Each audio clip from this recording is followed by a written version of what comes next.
악소리와 함께 주인님이 발을 빼버렸습니다. 저는 그저 너무 아파서 도와달라고 한 것뿐인데 이건 공격이 아니에요.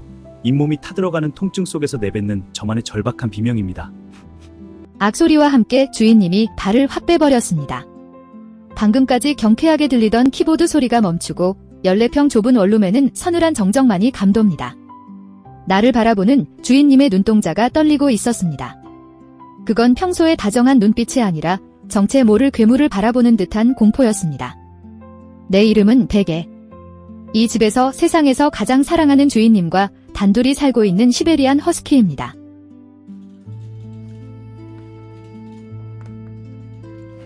방금 전까지 주인님의 손가락은 마치 살아있는 작은 생쥐처럼 보였습니다. 타닥타닥 키보드 위를 달리는 그 움직임이 너무 좋아서 나는 그저 같이 놀고 싶어 살짝 악물었을 뿐입니다. 하지만 주인님의 팔에는 벌써 여러 개의 밴드가 덕지덕지 붙어 있습니다. 모두 내가 남긴 이빨 자국들입니다. 그걸 볼 때마다 내 마음은 갈기갈기 찢어지는 것만 같습니다. 주인님은 나를 보며 천사 같던 아이가 갑자기 악마로 변했다며 슬픈 목소리로 울먹입니다.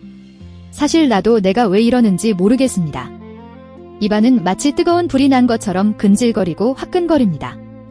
무언가 딱딱한 것을 꽉 깨물어 잇몸을 압박하지 않으면 이 끔찍한 고통을 도저히 참을 수가 없습니다.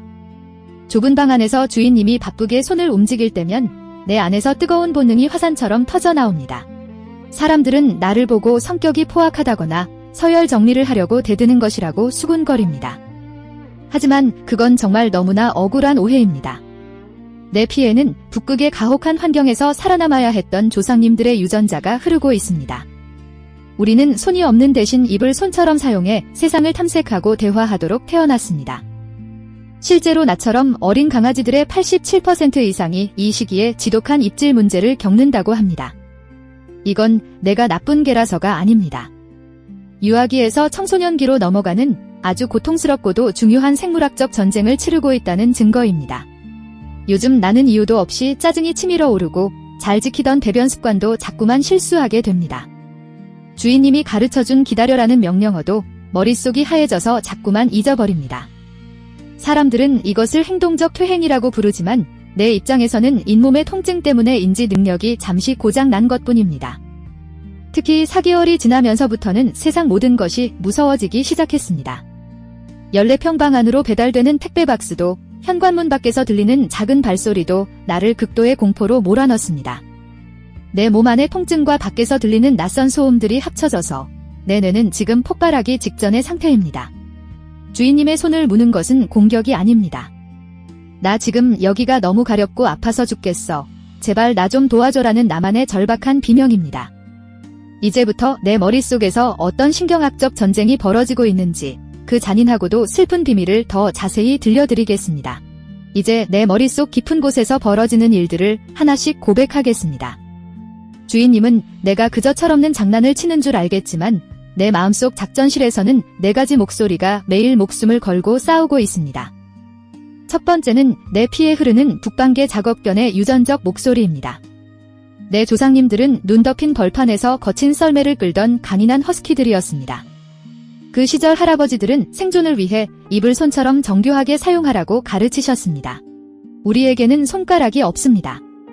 무언가를 탐색하거나 동료와 소통하고 싶을 때 입을 쓰는 건 우리에게 너무나 당연한 숙명입니다. 14평 좁은 방 안에서 주인님이 타자를 칠 때마다 움직이는 손가락은 내 본능을 자극하는 최고의 사냥감처럼 보입니다.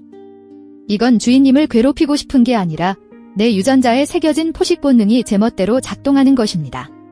두 번째는 내 몸이 지르는 신경생리학적 비명입니다. 지금 내 잇몸 아래에서는 영구치들이 올라오며 유치 뿌리를 녹여내고 있습니다. 이 과정에서 발생하는 부종과 염증은 나에게 24시간 내내 끔찍한 저강도 통증을 선사합니다. 그런데 신기하게도 주인님의 손이나 딱딱한 물건을 꽉 깨물면 그 압력이 뇌로 전달되는 통증 신호를 잠시 차단해줍니다. 이것은 본능적인 자가 치료법입니다. 내가 주인님의 팔을 물고 흔드는 건 사람이 너무 아플 때 무언가를 꽉 쥐는 것과 같습니다. 14평 방 안에서 내가 유일하게 의지할 수 있는 부드럽고 탄력 있는 질감이 바로 주인님의 살결이기에 자꾸만 입이 먼저 나가는 것입니다. 세 번째는 내 마음이 느끼는 인지적 위기입니다. 4개월령의 나는 지금 제2 공폭이라는 어두운 터널을 지나고 있습니다. 평범했던 가구들이 갑자기 괴물처럼 보이고 주인님이 입은 코트 자락조차 낯설게 느껴져 뒷걸음질 치게 됩니다. 내부의 통증과 외부의 낯선 자극들이 쌓이고 쌓여 내 인내심은 이미 바닥이 났습니다. 그래서 평소라면 참았을 일에도 나도 모르게 으르렁거리거나 입이 먼저 나가게 됩니다. 주인님이 바빠서 나를 혼자 두면 좁은 방 안에서 느끼는 고립감은 이 공포를 더욱 거대하게 키웁니다.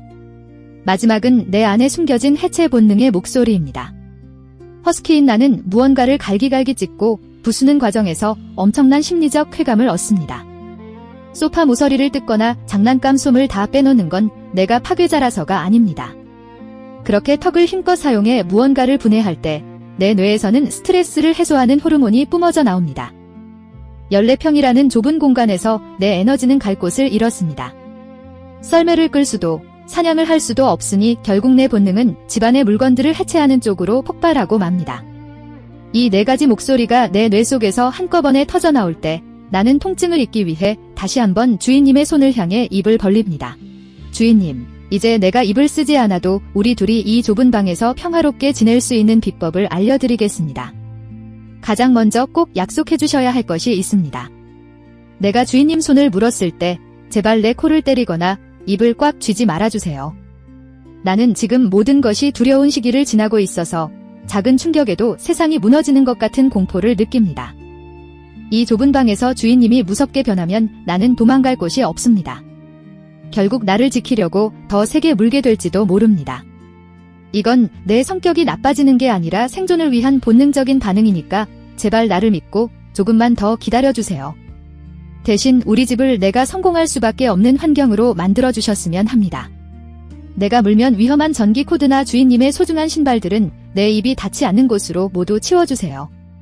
그리고 내가 마음껏 씹고 뜯을 수 있는 장난감을 최소한 4가지 이상의 서로 다른 질감으로 준비해주셨으면 합니다. 어떤 날은 딱딱한 고무가 좋고 어떤 날은 폭신한 인형이 필요하기 때문입니다. 특히 내가 너무 흥분해서 입질을 멈출 수 없을 때는 나를 억지로 붙잡지 말고 간식이 들어있는 얼린 장난감을 건네주세요. 차가운 냉기가 내 붓고 아픈 잇몸을 마취해주는 효과가 있어 내 짜증이 순식간에 사라질 것입니다. 깨끗한 수건을 물에 적셔 꼬아 얼린 것을 나에게 주셔도 좋습니다. 나는 그것을 씹으며 주인님의 손보다 훨씬 시원하고 기분 좋다는 것을 금방 깨닫게 될 것입니다. 이제 우리가 함께 지켜야 할 삼진 아웃 규칙을 정해봅시다. 첫 번째, 내가 주인님 손을 향해 입을 벌리면 바로 장난감을 내 입에 쏙 넣어주세요. 이건 나쁜 게 아니라 이걸 씹어야 해라고 친절하게 길을 알려주는 신호입니다. 두 번째, 그런데도 내가 실수로 주인님의 살을 물면 주인님이 아소리를 짧고 단호하게 내고 놀이를 즉시 멈춰주세요.